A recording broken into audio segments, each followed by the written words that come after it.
Слушате послание за 20 ден към ежедневни послания за 21 дни на пост и молитва.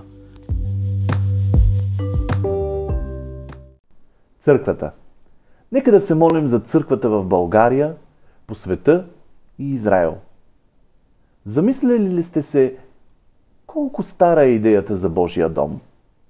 Не знам кога се ражда в човека тази идея или разбирането за дом на Бога, но мога да ви кажа, че идеята за дом на Бог в самото сърце на Бога винаги е съществувала. Бог има свое обиталище в небето, тронна зала.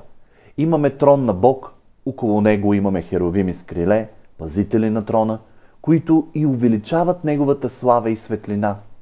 Това е сърцевината на тронната зала и след това следва всичко останало. Ангели, които заобикалят трона и така нататък. Когато Бог създава мястото Едемска градина, ние виждаме, че освен като вечния дом на човека, Бог я създава като прототип на небесната тронна зала. Нещо друго интересно. Ако забележите, във всеки храм на божество, хората поставят и статуя на самото божество.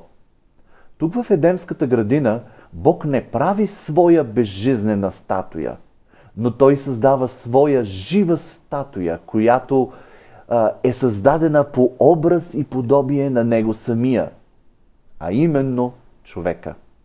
Тук много добре виждаме, че Бог в своя идеален и съвършен план не построява свой физически храм, но създава човека и неговото тяло да бъде Божия дом. Неговия дух да е свързан с нашия дух в нашето тяло. Човекът съгрешава и е изхвърлен от присъствието на Бог и става така, че Божия дух не може да обитава повече в човешката грешна природа по същия начин.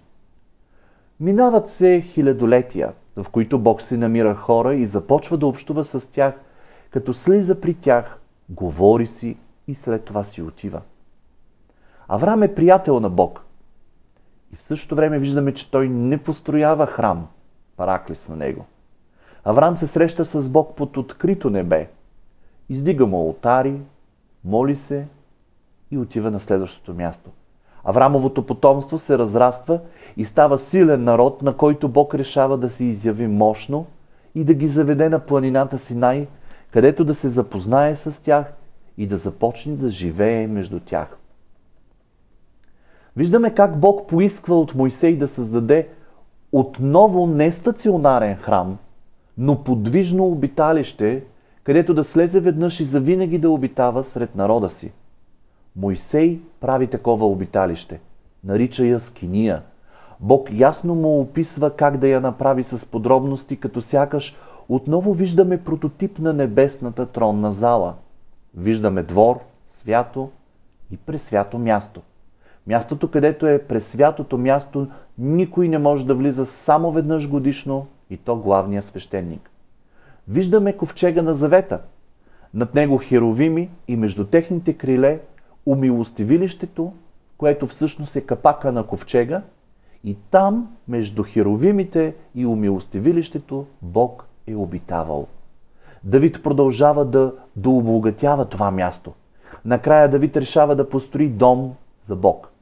В крайна сметка сина му Соломон построява храм на Бог. Бог отново слиза и обитава със славата си в него. 580 години преди Христос храма е разрушен от вавилонците и така Израел остават без храм. След известни години Ездра и Неемия построяват втория храм, но Бог не слиза в храма повече с своята слава. През 70-та година от новата ера Римската империя унищожава и този храм.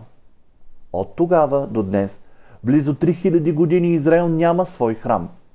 Исус сменя идеологията за храма и поставя съвсем първоначалната идея в човека да бъде Божия дом.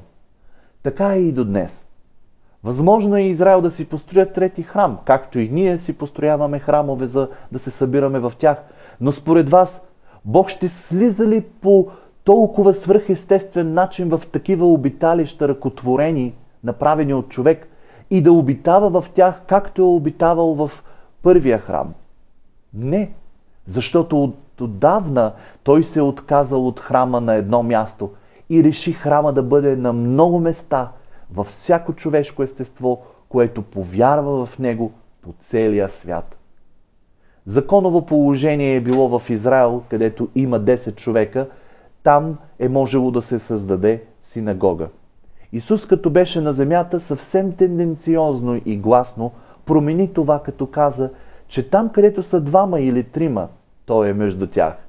Не просто да слиза и да си тръгва от събранията, а да живее и да обитава между нас. Не просто да слиза и да си тръгва от събранията, а да обитава. Той живее в нас и обитава във всеки един от нас. Когато се събираме, Бог е между нас. Той е тук. Но Той обитава в нас и когато се събираме, ние влизаме под крилете на херовимите и Божиите криле и сме защитени под присъствието и славата Му. Неговото обиталище е духовната среща, събиране на Неговите хора. Бог е навсякъде, но обиталището Му е сред Неговите хора. И ти може да обикаляш навсякъде днес, но имаш една къща, в която се прибираш и обичаш да си там. И всичките знаят, че това е твоя дом. Ако Бог обича своя дом, то ние също трябва да заобичаме Неговото обиталище. Всеки трябва да има собствен духовен дом, Божий дом, да стане мой дом. И тъй като църквата не е физически храм, а духовен, съставен от хиляди по хиляди хора, то си представете хилядите различия, характеристики, индивидуалности, през които църквата съществува. Тя не може да бъде еднаква, да изглежда еднакво, та дори и да говори еднакво. В същото време Бог гледа на това по много хубав начин и няма проблем с това, защото я обича.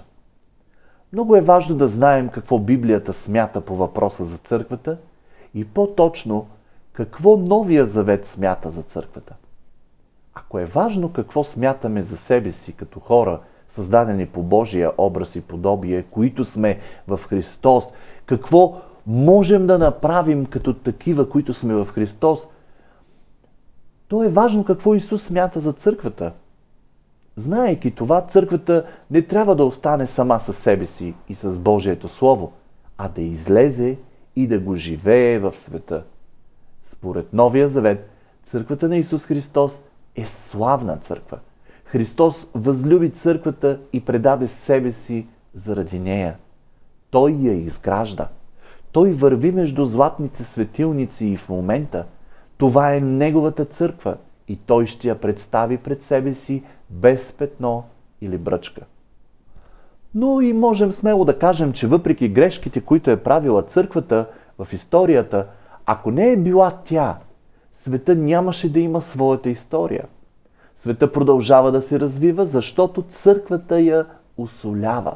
Дали било с молитвите си, дали било с влиянието си, дали било чрез действията си, или просто е освещавала света просто с нейното присъствие на земята. Един ден, когато църквата ще посрещне Исус в облаците, веднага след това ще започне последната битка на земята между доброто и злото, тъй като взетата от земята църква тръгва с целия пакет от неща, които й е подарен, в който влиза и Святия Дух. Следователно, когато църквата я няма на земята, Святия Дух го няма.